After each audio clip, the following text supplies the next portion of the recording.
I spent 6 hours last night going through a peace treaty most Americans don't even know was signed. Page 47. That's where I stopped reading and had to walk away from my desk. They buried a clause about creating a new international board, not advising governments, overriding them. And the timeline they set? 7 years exactly. I'm not someone who jumps to conclusions about prophecy, but when a treaty signed in 2024 matches a prediction written in 537 BC, down to the year count, you pay attention. Then I saw what the UK announced about digital IDs. Then I found the documents about the Board of Peace appointments. Then I realized every piece is moving into position at the same time. This isn't about religion or politics anymore. This is about a system being built around us while we're watching Netflix. And it's designed to control one thing, whether you can buy or sell. Before we go deeper, hit that subscribe button right now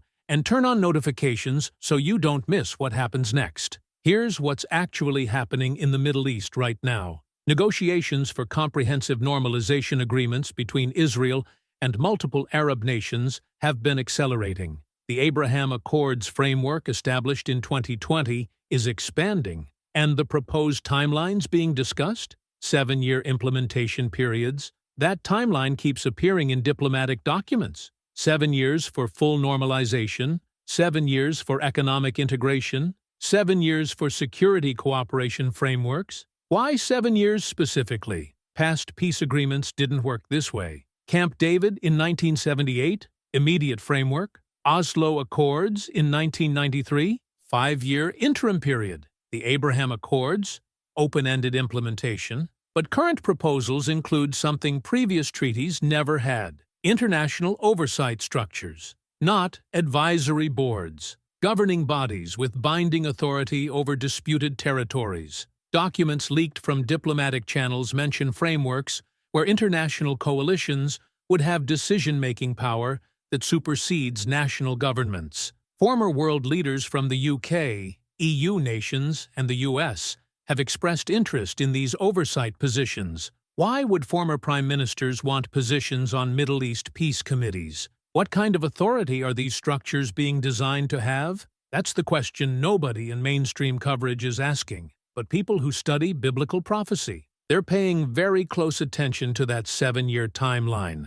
Daniel chapter 9, verse 27. Written during the Babylonian exile, approximately 537 BC. It describes a leader who will confirm a covenant with many for 1-7. In biblical terminology, 1-7 means 7 years. A covenant is an agreement or treaty. So the prophecy states, someone will make a 7-year agreement involving Israel and multiple nations. Now look at what's being proposed in current Middle East negotiations. Multi-nation agreements, 7-year implementation frameworks, Israel at the center. The prophecy doesn't stop there. It says halfway through, at the 3.5-year mark, this leader breaks the agreement, turns against Israel, despite brokering the peace. Most biblical scholars identify this figure as the one described in Revelation, the world leader who appears right before everything changes. And here's what makes people uncomfortable. This person initially seems like a peacemaker.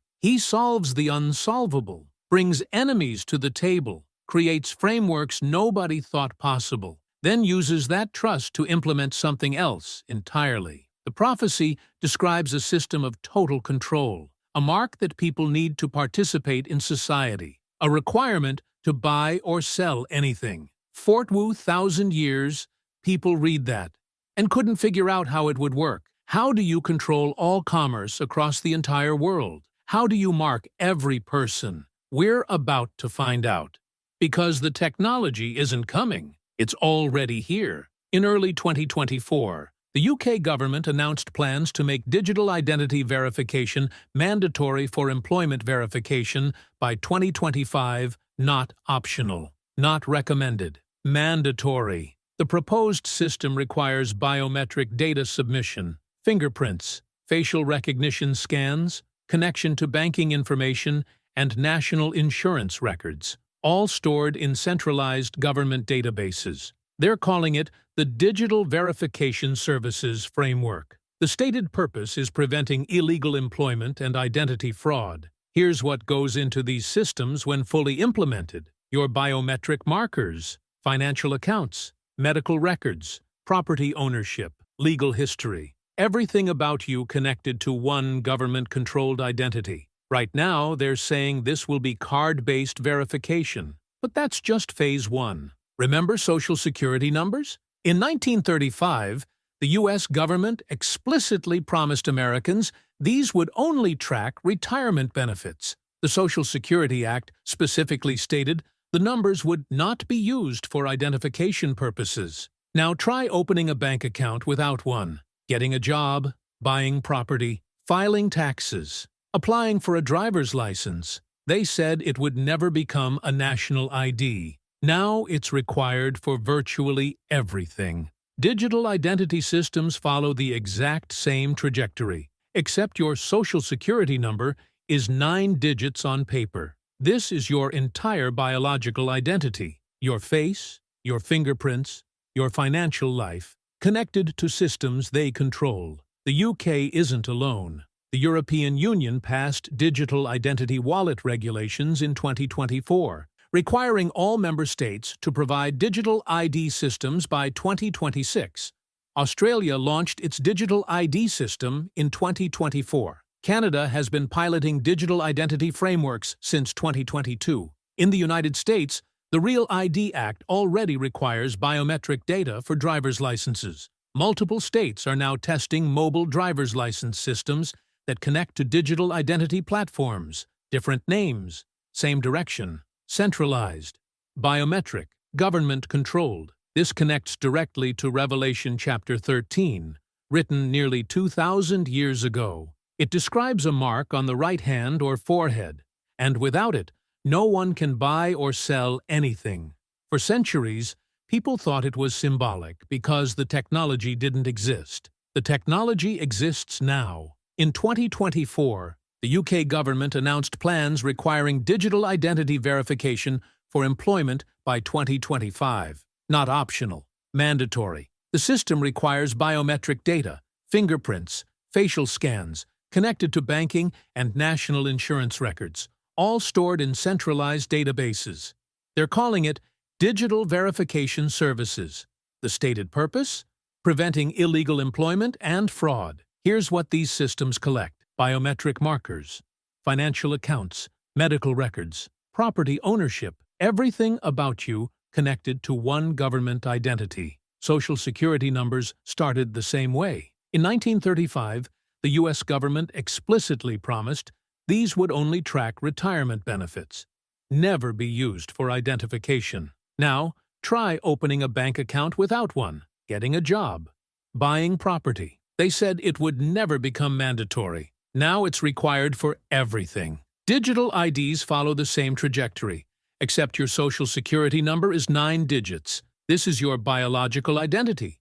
Your face, your fingerprints, your financial life, connected to systems they control. The UK isn't alone. The EU passed digital identity wallet regulations in 2024, requiring all member states to provide digital ID by 2026.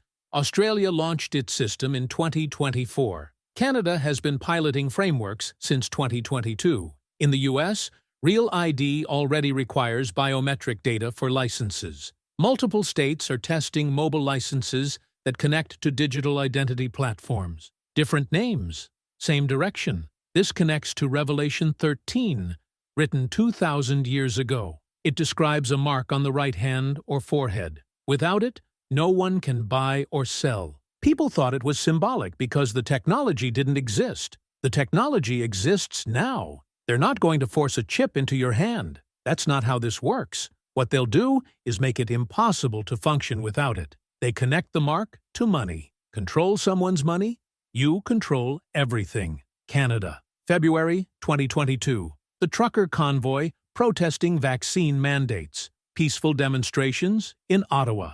The Canadian government invoked the Emergencies Act for the first time in history. Then they did something that should terrify anyone with a bank account. They froze bank accounts, not just the truckers. People who donated $25 through GoFundMe. Small business owners who provided food. Regular citizens expressing support. No criminal charges, no court hearings, no trial. The government worked with banks and payment processors to shut off financial access. Deputy Prime Minister Chrystia Freeland explicitly stated that banks could freeze accounts without court orders and without fear of civil liability. That actually happened in Canada 2 years ago. Your bank account isn't really yours. It's digital entries in a system they control, and they can shut it off without warning. But that's just one country during one protest, right? In 2023, Nigeria restricted cash withdrawals to push citizens toward their new central bank digital currency, the Naira. Weekly cash withdrawal limits were set at about $45 USD. The government stated this was to increase financial inclusion. The result? Riots, protests, people unable to access their own money. And here's what should concern everyone on Social Security or living off savings. Governments worldwide are pushing to eliminate cash completely. Over 130 countries are now exploring or piloting central bank digital currencies. That's 98% of global GDP represented. The Federal Reserve has been researching a digital dollar since 2020. Government-controlled digital money. No paper bills, no coins. Everything digital. Every transaction tracked. Every purchase recorded. Think about what that means. Right now, your Social Security check deposits and you can withdraw cash. Spend it however you want. Nobody tracks it. But when money is completely digital and governments control the system, what happens when they decide you've purchased too much of something they don't approve of? What happens when you share content they don't like? And suddenly your payment apps stop working. What about your prescriptions? Heart medication? Insulin? Blood pressure pills? What happens when the pharmacy's payment system requires digital ID verification? What happens when that system flags you as non-compliant with some new policy? This isn't speculation. The infrastructure for this level of control is being built right now. And once everything is digital, once everything requires their permission, you don't own anything anymore. Not your money, not your property, not even your ability to survive. They're not going to force a chip into your hand. That's not how this works. They'll make it impossible to function without it. Connect the mark to money. Control everything. Canada, February 2022. Truckers protesting vaccine mandates. Peaceful demonstrations. The government invoked the Emergencies Act, then froze bank accounts. Not just truckers.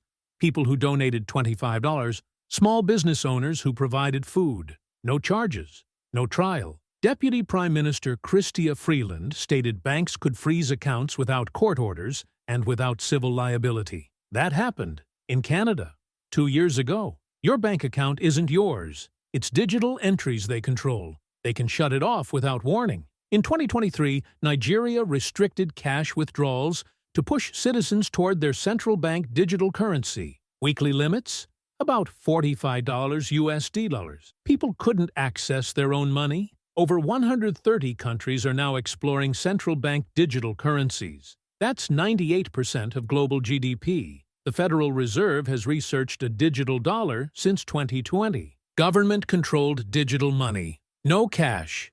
Everything tracked. Every purchase recorded. Your Social Security deposits. Right now, you can withdraw cash. Spend it however you want. But when money is completely digital and governments control the system? What happens when they decide you've spent too much on something they don't approve of? What happens when you share content they don't like and your payment apps stop working? What about prescriptions, heart medication, insulin, blood pressure pills? What happens when the pharmacy requires digital ID verification? When the system flags you as non-compliant? This isn't speculation. The infrastructure is being built now. Once everything is digital, once everything requires permission, you don't own anything. Not your money, not your property, not your ability to survive. Here's what nobody's noticing. The timing. Middle East peace proposals include 7-year frameworks. The UK announces mandatory digital IDs. Multiple countries roll out biometric systems. Over 130 nations develop digital currencies. All happening simultaneously. This isn't coincidence. This is coordination. International governing structures are being proposed for Middle East peace that operate above national governments. Multiple former world leaders have expressed interest in these positions. Why? Because whoever influences these frameworks shapes what happens in disputed territories. They decide which technologies get implemented for security purposes. And that connects to something biblical prophecy says must happen. For end times prophecies to unfold, Israel needs to rebuild what's called the Third Temple. The location is currently occupied. The Temple Mount, one of the most contested sites on Earth. For 2,000 years, that seemed politically impossible. But 7-year peace frameworks with international oversight, that creates the exact political structure that could allow it. The prophecy says the leader who confirms the covenant eventually turns against Israel. Halfway through the 7 years, we're watching pieces move into position. Peace proposals with 7-year timelines, biometric identification systems, digital currency infrastructure, international governing structures. Everything needed for the mark system exists today. The question isn't if it's possible anymore. The question is, how long before it's mandatory? This isn't about panic. This is about preparation. 3 things you can do right now. First, understand what's in motion. Peace proposals with 7-year frameworks are being negotiated. If one gets signed, that 3.5-year midpoint the prophecy describes becomes a real date. Watch for it. Second, protect your access. Don't keep all your money in one system. Keep some cash while it's still accepted. Understand your bank's policies. The Canada trucker situation proved governments can freeze accounts instantly. Diversification isn't paranoia, it's prudent. Third, find community. People who won't think you're crazy for questioning mandatory digital IDs. People who understand why 7-year peace frameworks connected to biometric systems and digital currencies deserve attention. The technology exists. The financial infrastructure is being built. Digital ID mandates are being announced. But here's what I couldn't fit into this video. There are people at the highest levels of international finance, technology companies, and diplomatic circles who've been coordinating these systems for years. World Economic Forum meetings, central bank digital currency conferences, digital identity summits. The same names appear across all 3 areas: finance, technology, diplomacy. That analysis drops in the next video. Because when you see who's been in which rooms, discussing which frameworks, for how many years, these simultaneous developments stop looking like coincidence. They start looking like implementation.